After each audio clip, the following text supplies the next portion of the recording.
جو ہماری قوم آج جمعے کے بیانات میں آ کر علماء کے سامنے نہیں بیٹھ رہی، اس کی وجہ کیا ہے؟ ہمارے علماء نے تیاریاں کرنا چھوڑ دی۔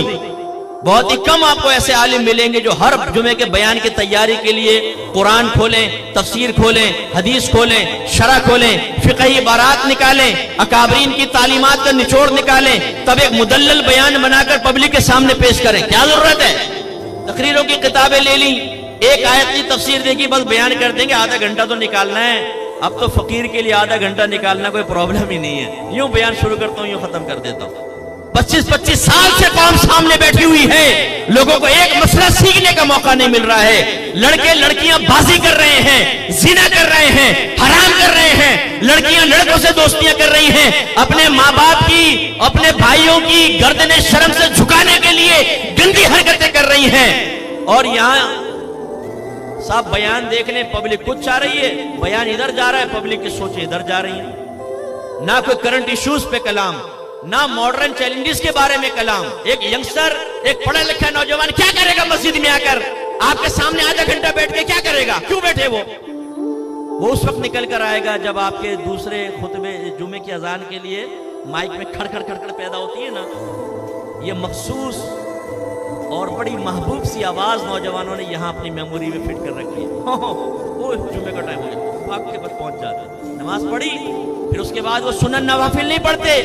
آپ دیکھیں جمعے کی نماز ختم ہوتی ہے، ہمارے نوجوانوں کو رش جوتیوں پہ زیادہ نظر آئے گا، جیسے 5-5 ہزار کے نوٹ بانٹ رہے ہیں۔ کیوں بھاگتے ہیں وہ؟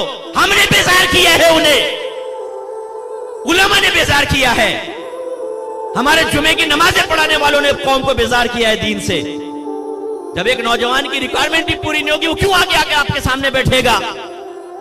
ہم نے ایک لسٹ بنائی ہے کہ آج کل نوجوانوں کے یہ مسائل ہیں۔ مسائل کیا ہیں؟ اس کے اسباب کیا ہیں؟ اس کا حل کیا ہے؟ حل پہ استقامت کیسے ملے گی؟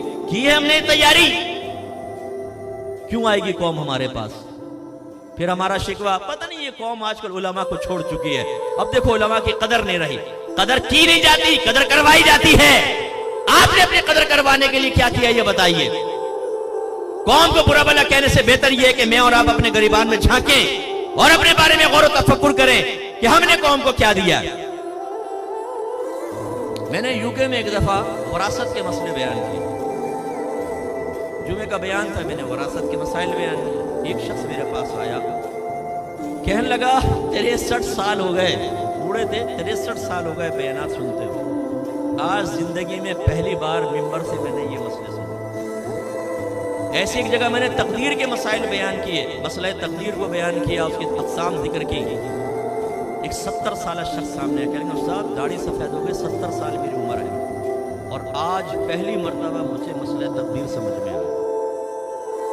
جو عقائد سے متعلقہ چیزیں ہیں، جو احکام شرعیہ عملیہ ہماری زندگی کے لیے انتہائی ضروری ہیں، گناہان صغیرہ و کبیرہ و ظاہریہ اور باطنیہ، جن کا جاننا ہم پر فرض عین ہے، جن کی معرفت اور علاج، ان پر کوئی کلام نہیں۔ سنجیدگی کے ساتھ، استقامت کے ساتھ، ایک ترتیب کے ساتھ، ایک روڈ میپ بنا کر، نو۔ سوشل میڈیا پہ لوگ بیٹھے ہوئے ہیں، ایک ہاتھ میں قرآن، دوسرے ہاتھ میں حدیث لے کر، بخاری لے کر ہماری قوم کے بچوں کو ذہن خراب کر رہے ہیں۔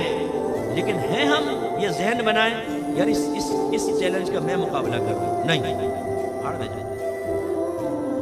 کھانے پینے سے فرصت ملے، دوستیاں نبھانے سے فرصت ملے، بیوی بچوں کے لاڈ اٹھانے سے فرصت ملے، تو نبی کریم کے دین کو بھی دیکھ لیا جائے گا۔